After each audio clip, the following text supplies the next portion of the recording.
Welcome to another connection here on TKO8 Television. Dennis King and my co-host Tabitha Odegaard is not here today because she's under the weather. We hope she gets to feeling better, but she was not really able to get down to the studio this morning to do her show. She always sits in with me, and we hope that we bring you information each and every week about things and programs going on around our broadcast area that you may not know about, because many times we don't know what's going on in detail, so we always ask these organizations and people to come in and talk about what's going on that you may need to know about right here in our broadcast area. We're going to take a quick break and be back in a moment and talk about something that's not very nice. It's flu season in the Ozarks.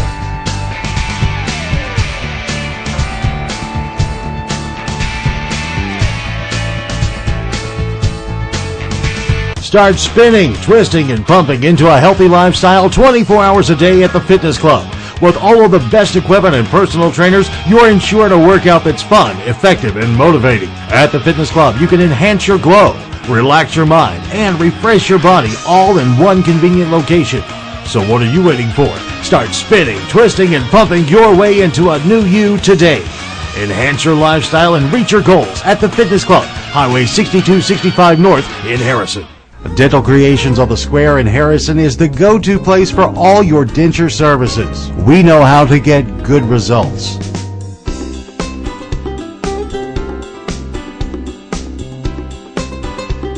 We save you time and money because our lab is on site. A dental office you will like and trust. Dental Creations on the Square in Harrison, next to Harness Boots. Just look for the big red boot next door. Call today. You'll be glad you did.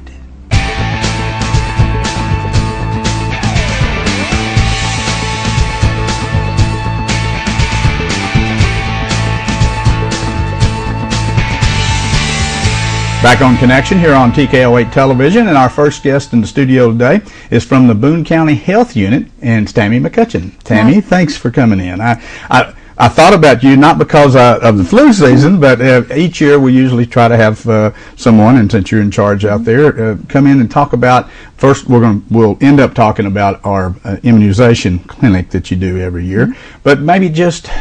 You know, there's always seem like in the public's eye there's that question: do I get a flu shot? Do I not get a flu shot?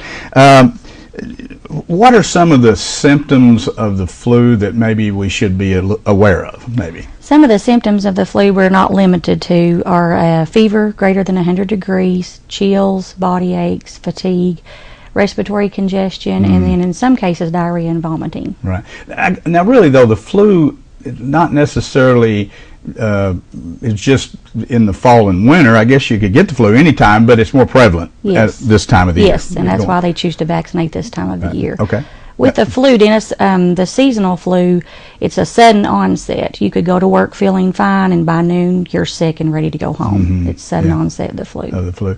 You know, there's been a lot of media conversation about, okay, so who should get a flu shot? I mean, should a mother give their child a flu shot? Well, why don't you kind of talk about the age range and then who should and shouldn't? Okay. You know. CDC, which is Centers of Disease Control, recommends that everyone over the age of 6 months, we can start at 6 months, receive the seasonal flu vaccine. Okay. So that's kind of their guidelines yes. there. And I would think particularly people maybe who have immune deficiency or maybe have some other, they would even be more susceptible to the flu. Some of your high-risk groups would be people with asthma, of course, adults over the age of 65, children under the age of 2, pregnant women are a high risk, cancer patients, diseases such as heart disease, anyone who's had a stroke, cancer, all of those are high risk. High risk. There's more. That's just some of the ones that are mentioned.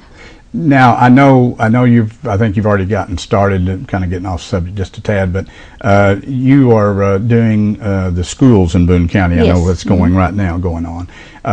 How does that work? What do you do? Send a form? Obviously, the parents have to send a consent form out, and they have to sign it. Yes, we send the forms to the school. The Arkansas Department of Health does. Right. The parent has to sign. They document whether they'd like their child to receive the injectable, the mist, or a non-preference, and we usually give the injectable if they non-preference it. Then we'll go in as the health department.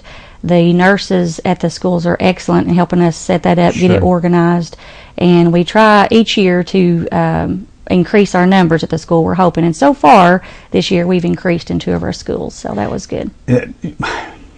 I would think in the schools, not saying this, but I know when I had kids, seemed like in the school system that's where it really kind of starts to skyrocket. If Yes. if they the cold season comes on and the kids are playing, they don't particularly The runny noses. They and the don't coughing wash their and- hands. They yes. cough in each other's face. Yeah. So I would think actually, not necessarily using the word epidemic, but from a larger mass of people that would be susceptible to flu, seasonal flu in particular, the schools, if the more you can get vaccinated in the schools, probably the better off the Yes. schools are. Yes, and we vaccinate, of course, the staff. Sure. If they choose to get one too, we'll do that along with the students of that school. Now, is there any cost to the schools for this, for your? Not to the schools.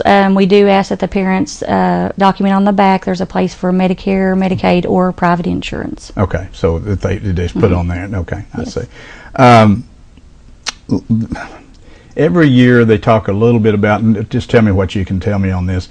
What about the strains of flus? The strains they're looking at this year are 2 types of A and 1B, A California, A Victoria, and B Massachusetts. That's always interesting when they talk about those parts and they do kind of do that by parts of the country and so forth. And I guess they really never know for sure if they've got it. If they got all the strains included in Right, the vaccine. the scientists do the studies each year and look to see which strain is prevalent, and they go from there. Right. I've always heard, and the reason I usually get a flu shot, in fact, I've gotten one, I guess, the last probably 10 years, particularly as I've gotten older, but they've always said, well, even if you do get the flu, if you've had the vaccine, it usually helps it be a milder case. Yes, Is that yes, kind of the yes. truth? So it's kind of a no-lose situation, Right, as right. far as that goes. With the flu itself, is there a lot of, I would think, particularly in the elderly people, do you have a lot of deaths that occur from the flu? There is it several. pretty dangerous? In the United States, there's roughly 23,600 deaths occur each year from the flu. Really? That many? Mm-hmm. 90% of those deaths and 60% of the hospitalizations are from the seasonal flu are in the age group 65 and older. Gosh, I didn't realize it was that big. That's a pretty big That's number. United States wide, yes. Across the United States, and a majority that I would think would be older people that maybe Yes. have other illnesses, and again, their immune system Sure. maybe is not there. I know what kids can probably do in school. What can we all do to just kind of maybe make it a little less prevalent as far as the seasonal flu goes? Well, your best bet, Dennis, is to get the flu vaccine each year. Okay. And then good hand washing with soap and water is always a good practice to have. Covering your nose and mouth when you sneeze and cough. Things like that. Let's get that type of thing. We're going to talk about your major clinic that you have each year that's actually free to the public. But if someone missed that clinic, can you go other places and get the Yes. flu? Private physicians are giving the flu vaccine, and then, of course, a lot of the local pharmacies are. Are doing it? Okay. Okay. The health department, we will have our mass flu clinic, what we call the mass flu clinic, Right. at Eagle Heights Baptist Church. Okay. And it's going to be held Friday, October 25th. The hours will be from 8 to 5:30. And we ask that day to bring your Medicaid, Medicare, or private insurance card. If you don't have any of those, we will provide the flu vaccine to you that day for free, Okay. since it is a mass flu clinic. If you choose to come to the health department after that date, we'll still give you the flu vaccine. We'll still use your Medicaid, Medicare, or private insurance, but if you don't have those resources, it's $30 after that day. After that date. So it's a one-shot deal to get it at no cost or have it charged to your Yes, sir. to That your day, the insurance card. 25th. I know in past years I missed it last year. I was out of town, I think, when you had it, and I actually came out to your clinic. Okay. But I have insurance, so it paid for it. But do you in the past years? That's always a big. How many will you do on that day? Last year we gave approximately 1,500 at the mass flu clinic, that's and a then lot. adding all, I'm not for sure if the schools were added in, but just what we gave at the health unit, it was close to 2,000. That's a lot. Yeah, But that's good. that is real that's a good. The more you can get vaccinated, the better. In past years, once in a while, not necessarily the seasonal vaccine, but I think the CDC maybe a few years ago they had a shortage of vaccine in some. Do you see? Have you heard any notification? No, they think they've got they across should have plenty. Now we may have to transfer some to other clinics, like if Baxter County was to Right. run low, then Boone, if they had a surplus, could send some, and then we would get that back. But we have had to do that, shift vaccine around. But there is no shortage, they're saying, this year. You mentioned Tammy, the clinics in other counties. Okay. Just for my own edification, the Boone County Health Unit or Baxter Health, you are under what umbrella? The Arkansas Department of Health. Okay, so you fall under the Yes. Arkansas Department of Health. Okay, the federal shutdown hadn't hurt you any. Not yet. Not yet. I hated to bring that That's up. but okay. Just for all of you politicians out there that might be watching, well, we hope that gets settled Yes. very soon. Let's see. I think everything else we talked about. Is there anything else? Did I miss anything? Well, one thing I'd like to tell the Okay. community, if they'd like more information on the seasonal flu vaccine, if they have questions that they need answered, they can go to www.healthyarkansas.gov Okay. or www.cdc.gov. Okay, to find out if they have any questions Yes. about whether they should or should not. Sure, and the symptoms or and symptoms and so forth, but like we were talking about, I think the best case scenario is get the vaccine. It may not keep you from getting the seasonal flu, but it's certainly going to help alleviate some of the problems that you have, even if you do get the flu. So I think that's kind of what everybody. Yeah, the flu vaccine usually takes 1 to 2 weeks to become effective. That's a good point. Mhm. Yeah. And it is 70 to 90% effective against the seasonal flu. So that's a good. You said that, Tammy, and like I told you last year, I missed the mass clinic, so I went up to your place here and got it, and the nurse that gave it to me, and I said, I just heard the other day that they're not allowing children to go in NARMC because of the seasonal flu, and I said, so that's why I came up, and she goes, it's going to takes 2 weeks for it to work. I said, now you tell me, but luckily I didn't get it. That's good. Tammy, thank you so much. I appreciate you coming in, spending time today and talking about this. And Tammy McCutcheon with the Boone County Health Unit. I want to mention this date again.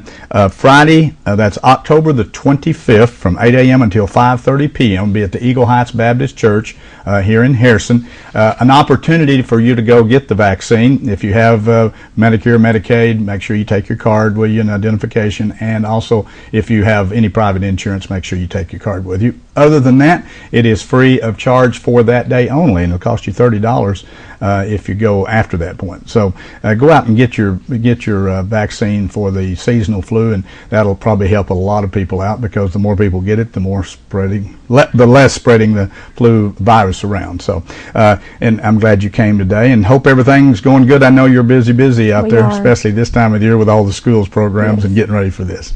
Tammy McCutcheon with the Boone County Health Unit talking about the mass flu vaccination program that they'll be having. And again, if you have any questions, you can call out there. They can answer those for you. Stay with us. We'll be back in a moment. We're going to talk with some people from the Harrison Fire Department about what's going on this time of the year, particularly in fire safety on Connection.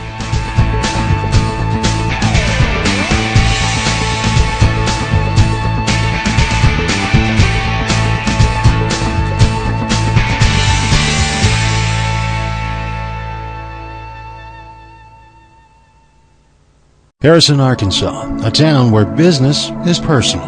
A Health Mart town. Pharmacist Tara Wilmot owns her Health Mart pharmacy. Here, Tara offers free one-on-one prescription medication consultations, providing information to customers in a way that makes them feel comfortable, not confused. Expert knowledge, personal attention. It's what makes Tara a Health Mart pharmacist and Harrison a Health Mart town. Your town is a Health Mart town. So visit your locally owned Health Mart today. No one does a better job at keeping your wheels rolling like Joe Honeycutt and the staff at Tire World in Harrison. Tire World not only offers the best brands and tires such as Michelin and BF Goodrich, they also have a complete service department. From wheel alignments and brakes to shocks and struts, Tire World will keep you on the road safely. From large commercial tires to lawn tractors, Tire World will keep you rolling. Plus, Tire World features a large selection of rims and wheels in stock for almost every make and model car, truck, or SUV, with special orders available. With quality you can count on, stop in to Tire World in Harrison.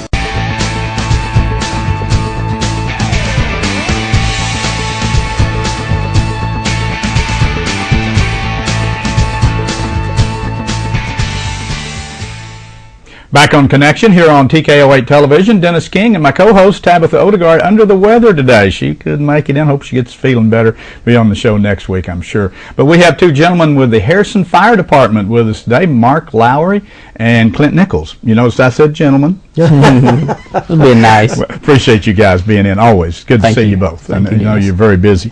This time of the year, I looked on my calendar from last year, and I can't remember. I think Clint came and somebody else, I forget, came with you last year. But we try to have some of you from the Harrison Fire Department in to talk about, as we get into cooler weather, always the issue of fire prevention and of course security around the homes particularly, and just numerous things. Of course, always think about the smoke detectors is always a big thing. So let's just kind of start maybe just a little bit about this time of the year. I guess once you get that cool spell, people start flipping on the furnaces and lighting the fireplaces and stuff. What do you run into mostly in this time of the year? Well, you mentioned a good point about the lighting up the furnaces and stuff. We get a few calls every year from when they first light their furnaces, they smell smoke, and luckily usually that's just burning off the dust and the lint within the system, and it's usually okay. But I want to remind people not to hesitate to call us if that happens, because we don't want something to. Better safe than sorry. Exactly. Make sure that anybody that uses wood heat, make sure they take care of their flues. We loan out flue brushes and get those things cleaned out. With that program for years, Clint's seen in a long time too that we have reduced our flue fire responses dramatically through the years. If we get a couple a year now, it's kind of surprising. So it's a program that really works. The space heaters, we try to remind everybody on space heaters that keep them away from combustibles. Don't use extension cords with them. That draws a lot of power, and don't use them if they can get away with it at all. They're just not a real safe product. But I understand some people have to have them, but. Clint, maybe talk about smoke detectors a little bit, and kind of what's the ruling on smoke detectors in the city of Harrison? I'm not talking about it in the outlying. Well, first off, if you're a renter, that smoke detectors, your landlord's supposed to provide a smoke detector for you. Okay. That's one of the main things. We want to make sure there's smoke detectors in every residence in Harrison. Okay. And we have a great program right now. We've worked with the housing, and they got a grant, and we've got smoke detectors for out in the county. So if you live in the country, come by. We're going to make sure you get a smoke detector. If you live in the country, if you live in town, the firemen are going to come out and they're going to put a smoke detector up for you. Wow. We're going to make sure that everybody has a smoke detector, do our best, because that is the main line of defense right there. A smoke detector and a plan to get out. And there's just no excuse not to have a smoke detector, because you can't afford one. We're going to give you one. Yeah, that's pretty easy. And smoke detectors, refresh my memory. In let's say a 2-level house, should you have one on each level? One on each level, and I tell you, if you have small children, put one right in their room. Okay. And we get a lot of questions about smoke detectors over the years. There's basically two kinds. There's an ionized kind that we've had forever, since the 70s. They're still good smoke detectors. And there's a photoelectric, and they've been out for the last 10 years or so probably. They used to be a little bit more expensive. They're getting the price down on those. But the experts now recommend having both kind in your house. They make a dual kind, or you can do like I do. I just bought one of each and put in my house. Right. And one picks up fast-moving fires, one picks up smoldering fires a little better. So that way you've got your family covered. It's the cheapest insurance you'll ever buy. I mean, they're not. And you don't have to buy them. We'll give you one if you can't afford one. So there you go. I didn't realize, and I was looking at some stuff before you guys got here, just pulled it up, and this happened to be the National Safety Council said 84% of all fire deaths occur in a home. 84%. That's a big percentage. And many fire deaths happen at night. That makes the smoke detector there again that much more important. We go to the schools in October. In fact, we'll see 2,500 kids this month alone. Right. And so many questions we get. Well, my room doesn't have a window. My room, we want to make sure all families work with each other, work with those kids, if you're a parent, to make sure that they have a good exit plan and know how to get out, and they're secure with that. As the kids get bigger, work with them on opening the window, make sure they got 2 exits. These kids are pretty smart, work with them. Sure. And I've had so many parents, I've been so proud of the kids come home, and the parents will say, hey, they came home and they gave me your whole spiel, told me every bit about what you said, and we learned a lot. And that makes me feel real good. The kids are soaking in and they're taking it home with them. So. Yeah.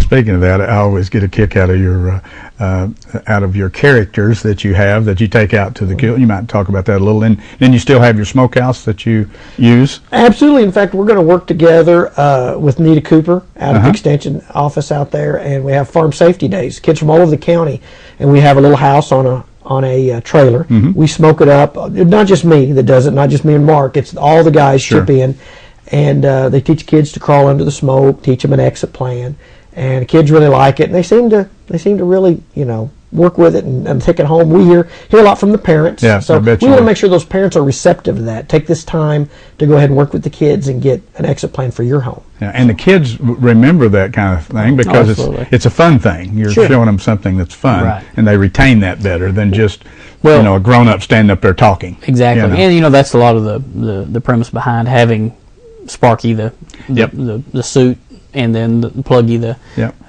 the hydrant that we run around. We try to make it to where it'll attract the children to kind of learn the process. It's a serious thing, but we try to make it a fun activity. Another thing that I looked at here, and it said the leading cause of fire deaths is careless smoking. People smoking, I guess, in bed or in a chair, fall asleep, combustible items around. Mm-hmm. And I didn't think about that, but I guess that's still one of the main reasons. It is. I think that nationally we're seeing a downward trend of that because of the fire-safe cigarettes coming around. Yeah, coming around.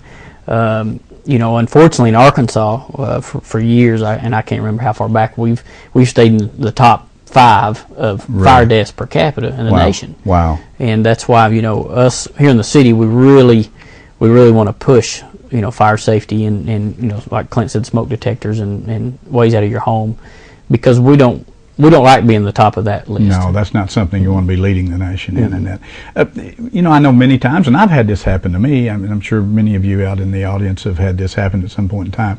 You're in the kitchen, and you're cooking, and you're doing something. Grease gets hotter than you anticipated, and all of a sudden it starts flaming up. Let's talk a little bit about what do you do? I mean, I know what the instinct is pour water on it, but that's not the right thing to do, I don't think. Over the years, we've been to fires where people have picked up the pan and they've dripped the fire. They want to get this fire out of their house. Sure. I don't blame them, but they want to get this fire. That's not the thing to do. No. We tell people, and this is something we run in with the kids too. Our kids doing cooking before they need to. Absolutely, yeah. But keep the lid right there. Turn the stove off. Put the lid over it. And call us. Small it, call us. If you've got fire in your house, call the fire department. We're going to come. We're going to check it out. If you got a fire in the oven, keep your oven closed up. Shut the oven off. Call us. Right. We're going to come. We've got a response time of 3 minutes or less anywhere in town. We're going to have at least one truck there.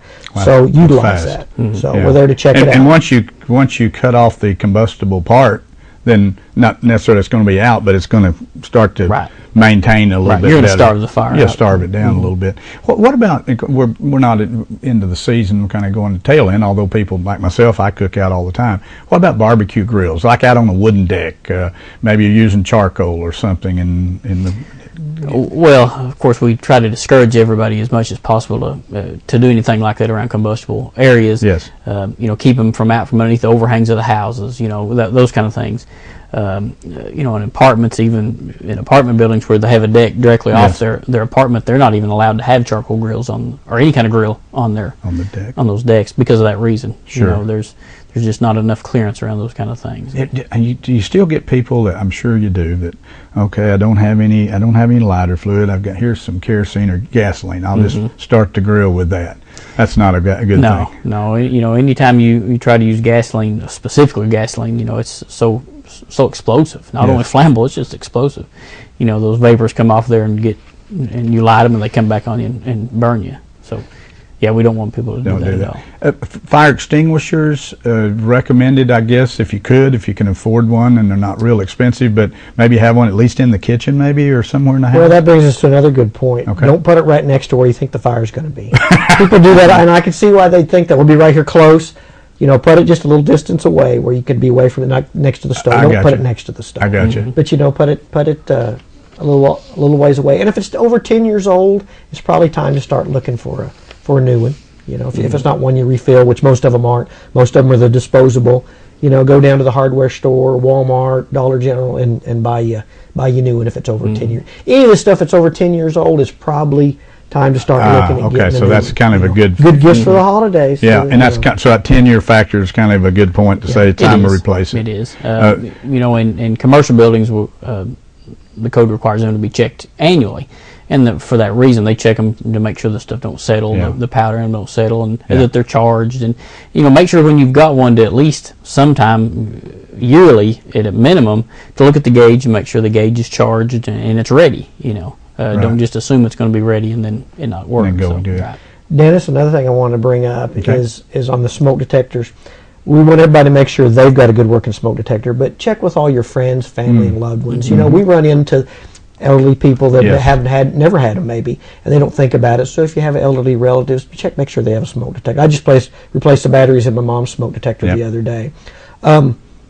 When the kids move out on their own, that's the last thing they're thinking of is a smoke detector. I've got a 23-year-old. The last thing she thinks of is a smoke detector. Make sure that they've got smoke detectors in those homes. Yeah, in apartments or wherever. Absolutely. You know, colleges and universities, you know, they require them in their dorms and so forth. But you know, a lot of kids go and they live off campus, and you never know what the landlord's doing. You know. Sometimes little minor things like that, it skips their mind, you know, or putting a new battery and maybe dead, maybe sitting there, it's been dead for a couple of years, you know.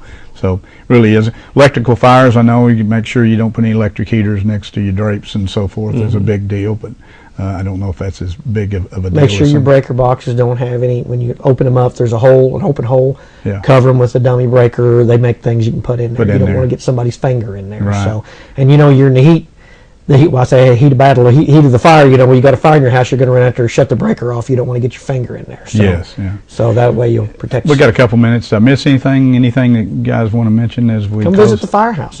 Our fire stations are Harrison's fire stations. Yes. Well, I say they in Boone County. Yes. They're all together in this. Yeah. Come by, bring the kids. We got the brushes down there. Talk to us. I know there's probably people that we all know that need a smoke detector. Yes. Let's make sure we get smoke detectors in all those houses. We want 100% coverage in our community with smoke detectors. Yeah. So help us with that. Yeah, that's good. Well, I really appreciate you guys coming in. Well, thank you. Always good to have you in and talk to you. And you know, the thing about the Harrison Fire Department is they do so many more things than just rescue and putting out fires. They do all of this stuff behind the scenes. They do things like the smoke detectors and so forth. Next time you see them out there and they maybe collecting money for a good cause, and they got their boots out there and their engines, help them out a little bit, because they're doing this on their own. It's above and beyond what they normally have to do. Mark Lowry, Clint Nichols, thank you so much for coming in. We appreciate it. Thank you for your dedication to our community and all the many things that you do. Thank you. Thanks for joining us on Connection today. We hope my guest, my host, Tabitha, gets to feeling better, and she'll be back on our show next week. Thanks for joining us. We hope we brought some information to you that you can utilize in the future. And remember, if you have any organization out there that would like to kind of expose what they're doing, give us a call here at the station, 741-2566. Send us an email, text message, whatever, and we'll be happy to try to schedule. We have a show every week, and we appreciate you joining us. See you again next time.